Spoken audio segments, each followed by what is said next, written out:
Welcome to Mansoor channel. இன்றைக்கி நம்ம restaurant ஸ்டைலில் மஷ்ரூம் கிரேவி வந்து பண்ண போகிறோம். வாங்க எப்படி பண்ணுறதுன்னு பார்க்கலாம்.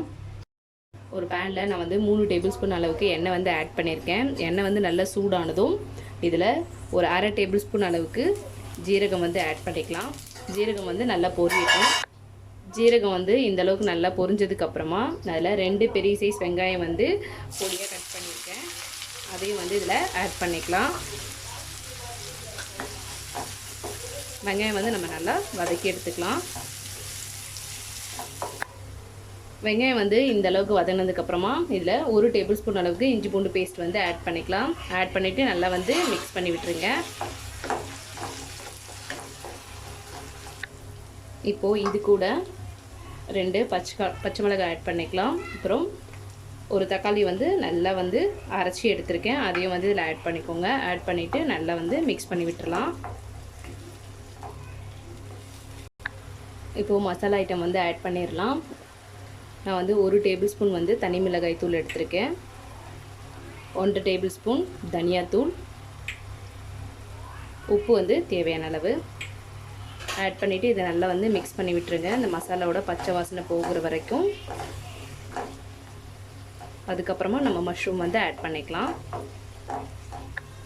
எண்ணெய் வந்து பார்த்திங்கன்னா நல்லா பிரிஞ்சு வருது. நம்ம மசாலாலாம் வந்து நல்லா வந்து ஃப்ரை ஆகிருக்கும். இப்போ வந்து நம்ம மஷ்ரூம் வந்து ஆட் பண்ணிக்கலாம். நான் வந்து இன்றைக்கி கொஞ்சம் பெரிய சைஸ் இருக்க மஷ்ரூம் வந்து இது மாதிரி 2ஆக கட் பண்ணியிருக்கேன். மீடியமாக இருக்கிறது வந்து அப்படியே முழுசாகவே ஆட் பண்ணுறேன். ஆட் பண்ணிவிட்டு இதை கொஞ்சம் லோ ஃப்ளேம்லேயே வச்சுட்டு நல்லா வந்து அப்படியே மிக்ஸ் பண்ணிடலாம். தண்ணி எதுவுமே ஆட் பண்ண வேண்டாம்.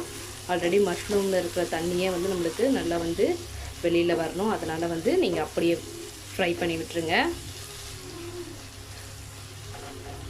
நல்லா மிக்ஸ் பண்ணிவிட்டு நம்ம இதை ஒரு மூடி போட்டு மூடிடலாம். நல்லா இந்த மாதிரி மிக்ஸ் பண்ணதுக்கப்புறமா இப்போ வந்து நம்ம லோ ஃப்ளேம்லேயே வச்சுட்டு மூடி போட்டு மூடிடலாம். இது வந்து ஒரு 3 to 4 மினிட்ஸ் வந்து லோ ஃப்ளேம்லேயே வச்சு வேக விட்டுறலாம். வாங்க 3-4 மினிட்ஸ் ஆகிடுச்சி. பாருங்கள், நம்ம தண்ணியே எதுவுமே ஆட் பண்ணவே இல்லை. பட் வந்து அந்த மஷ்ரூமில் இருக்கிற தண்ணியை வந்து கொஞ்சம் கிரேவி மாதிரி ஃபார்ம் ஆகிருக்கு. இப்போது இன்னும் கொஞ்சம் உங்களுக்கு நல்லா மஷ்ரூம் வெந்திருக்கணும் அப்படின்னு நினச்சிங்க, இல்லை கிரேவி கொஞ்சம் வேணும் அப்படின்னா கொஞ்சமாக தண்ணி வந்து இந்த ஸ்டேஜில் ஆட் பண்ணிக்கலாம். நான் வந்து ஒரு 1/4 கப் அளவுக்கு தண்ணி வந்து ஆட் பண்ணிக்கிறேன். ஆட் பண்ணிவிட்டு நல்லா வந்து மிக்ஸ் பண்ணி விட்டுறேன். அகெயின் வந்து ஒரு 2 மினிட்ஸ் வந்து நம்ம மூடி போட்டு இதை வந்து கொஞ்சம் நல்லா வந்து வேக விட்டுறலாம். வாங்க ஒரு 2 மினிட்ஸ் ஆகிடுச்சு, நம்ம பார்க்கலாம்.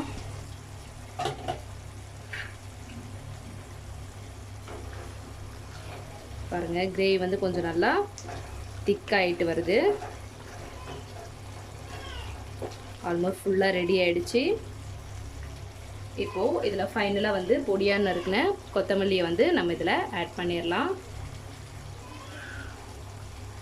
நீங்கள் கஸ்தூரி மேத்தி ஆட் பண்ணால் கூட ரொம்பவும் டேஸ்ட்டாக இருக்கும். ஆட் பண்ணிவிட்டு நல்லா வந்து மிக்ஸ் பண்ணி விட்டுடலாம். பாருங்கள், ஒரு சூப்பரான ரெஸ்டாரண்ட் ஸ்டைலில் செய்யக்கூடிய ஒரு மஷ்ரூம் கிரேவி வந்து ரெடி ஆகிடுச்சு.